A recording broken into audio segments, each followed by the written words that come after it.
Morning students. तो आज हम पढ़ेंगे हॉस्पिटल मैनेजमेंट में अपना next topic dignity of patient. तो सबसे पहले पढ़ेंगे हम इसका इंट्रोडक्शन। तो इंट्रोडक्शन में आता है every patient wants to be treated dignity. मतलब हर पेशेंट क्या चाहता है कि उसके साथ क्या कैसे ट्रीट किया जाए, मतलब एकदम पोलाइटली ट्रीट किया जाए और उसको मतलब कॉन्फिडेंस के साथ उसके साथ बात की जाए ताकि पेशेंट को ज़्यादा वो ऐसा ना लगे कि हमारे कुछ हो रखा है या फिर हम उसको डिमोटिवेट ना किया जाए, डिमोटिवेट हो ऐसी बातें उसके साथ नहीं की जाए। तो सबसे पहला आता है अपना पेशेंट केयर में dignity means kindness, humanity, respect और सिंपैथी। उसको सिंपैथी भी मिलनी चाहिए। डिग्निटी एवरी पेशेंट का ह्यूमन राइट है एंड हेल्थ केयर प्रोवाइडर की मोरल ड्यूटी होती है। डिग्निटी क्या होती है? एवरी पेशेंट का ह्यूमन राइट होती है और हेल्थ केयर प्रोवाइडर की ये क्या होती है? मोरल ड्यूटी भी होती है। फिर आता है अपना patient dignity. Patient dignity is achieved by as following. Patient dignity किसे इन तरीकों से अचीव की जाती है, किन तरीकों के द्वारा अचीव की जाती है। जब पेशेंट हॉस्पिटल में आता है तो पेशेंट स्ट्रेस कंडीशन में होता है, so there is important to reduce their fear and anxiety and feel him comfortable and relax. जब पेशेंट हॉस्पिटल में आता है तो वो क्या होता है? स्ट्रेस कंडीशन में होता है, इसलिए ये इम्पोर्टेंट है कि उसकी क्या क्या दूर मतलब उसका फियर दूर किया जाए, एनेक्साइटी, और उसको कैसा कंफर्टेबल फील करवाया जाए, कंफर्टेबल और रिलैक्स फील करवाया जाए। फिर आता है नेक्स्ट पॉइंट इसमें, पेशेंट के साथ फुल कॉन्फिडेंस के साथ कम्युनिकेट करते हैं। पेशेंट के साथ फुल कॉन्फिडेंस के साथ क्या करते हैं? कम्युनिकेट करते हैं। यह इंश्योर करते हैं कि पेशेंट हॉस्पिटल एनवायरनमेंट में सेफ फील करे। फिर नेक्स्ट पॉइंट आता है इसी के अंदर अपना, health care provider introduce himself to the patient. Health care provider क्या करता है? इंट्रोड्यूस करता है अपने आप से, हिमसेल्फ मतलब उससे introduce himself to the patient.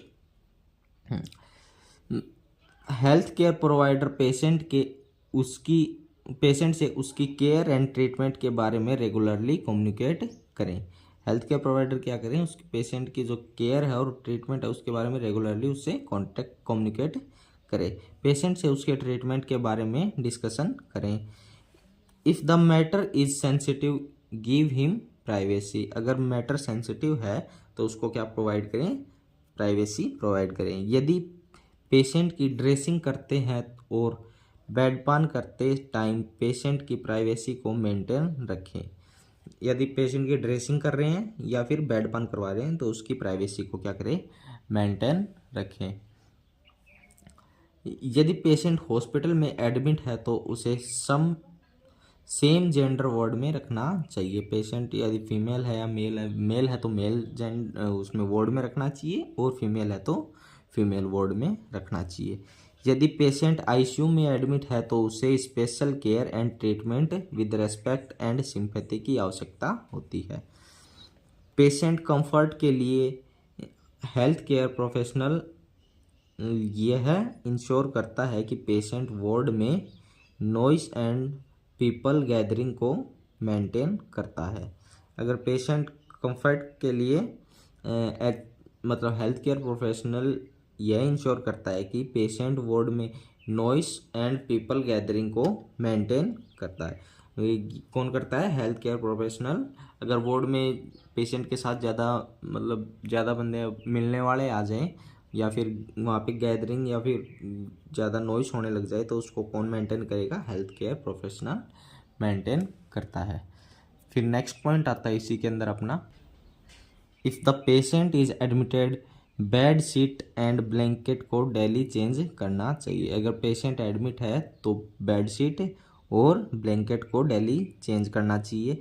Give the patient motivation for the good recovery better health. और पेशेंट को क्या करना चाहिए? मोटिवेशन देना चाहिए। किसके लिए? गुड रिकवरी और बेटर हेल्थ के लिए उसको मोटिवेट करना चाहिए ताकि जल्दी से रिकवरी हो जाए। तो आज का टॉपिक अपना यही समाप्त होता है।